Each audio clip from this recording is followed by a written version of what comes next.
back in November of 2023, where a where Exxon Mobil, this is a multinational energy company, would have been involved in a transaction with the government, with the Guyana Revenue Authority, that is, which is their version of the IRS, wherein their broker at the time, Rams Logistics, a company out of Trinidad and Tobago, and also operates now in Guyana, they would have inflated invoices, which would have been expensed to the Guyana Revenue Authority. And these invoices would have been to the tune of 4.4 million US dollars. However, there was a clerical error, or so is the claim. There was a clerical error that resulted in the Exxon Mobil declaring that the actual cost is 12.1, get this, US billion dollars. This was back in November 16th of 2023. So sometime this year, the clerical error was discovered, and the Guyana Revenue Authority is now taking both parties to court. So last week we would have seen where Ms. Jordan of Rams Logistics and Mr. Gentry of Exxon Mobil appearing before senior magistrates. They were granted their own bail, and the matter is to resume, I believe, in June of this year, the next hearing. So this is a criminal matter, not a civil one? It would fall under the Customs Act. So it is based on false declarations that were made. So it won't be treated as a criminal matter, but it would carry severe penalties if found guilty. Yeah, because you're talking about bail and all these things. I'm like, whoa, okay, serious. So basically the Guyanese government is suing ExxonMobil. ExxonMobil, yes, for the false declaration. But what is the ultimate objective? Is it to recoup the monies that should have been paid over? Well, no money was paid as yet because the error was discovered. And the initial report is that the 12.1 figure should have been in Guyanese dollars. However, Rams Logistics is later saying this discrepancy is a clerical error and it should have just been US. But when you do the calculations and the conversion rates, 4.4 million US does not even amount to, at the conversion rate, it comes up to $920 million. So it's not even 1 billion, far less 12 billion. So there's that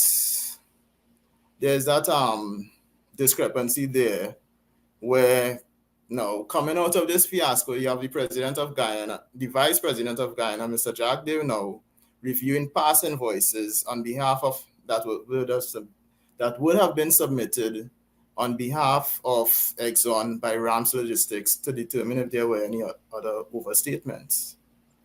So the suspicion is that even though they're saying this was a clerical error, it was actually done purposely. Yes, that is behind all the diplomacy and stuff. That is the allegation, because this would not have been the first time that the broker for ExxonMobil would have made false declarations.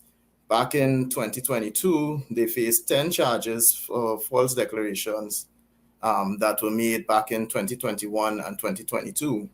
But in April of last year, they were cleared of all those charges.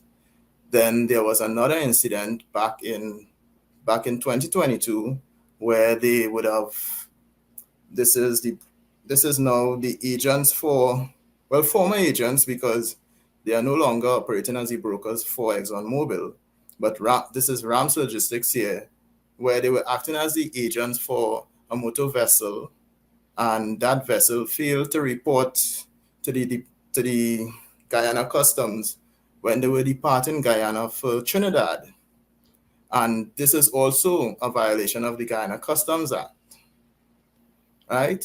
And in that incident, in lieu of court proceedings being instituted against Rams Logistics, they were fined $20 million. So I'm guessing coming out of that incident, you can see why Dr. Jack Dhill is now reviewing past invoices to see if anything would have been amiss with regards to those. Absolutely. Review them with a fine-tooth comb, yes. So what is the potential implication if the court finds them guilty? Most likely, seeing that is corporations that we're dealing with, there will be heavy fines and penalties attached, and probably review of current and future contracts. And we can probably see where Rams Logistics would not be, if there are any further projects, they may not be considered for those projects. How does Guyana's justice system work in terms of expediency? Because here in Jamaica, things move so slow through the justice system. Like, how quickly is it likely to have this resolved? I think that's something that's endemic in the Caribbean, because here in Trinidad is the same. But so far, I'm seeing where these situations, these issues are being given priority. So we saw where back in 2022 they faced certain charges, and in 2023 they were resolved. Hopefully, one can only hope that some form of arbitration takes place between now and in the near future. The next court appearance is in June month, then that is. Hopefully there's some sort of arbitration and some kind of resolution is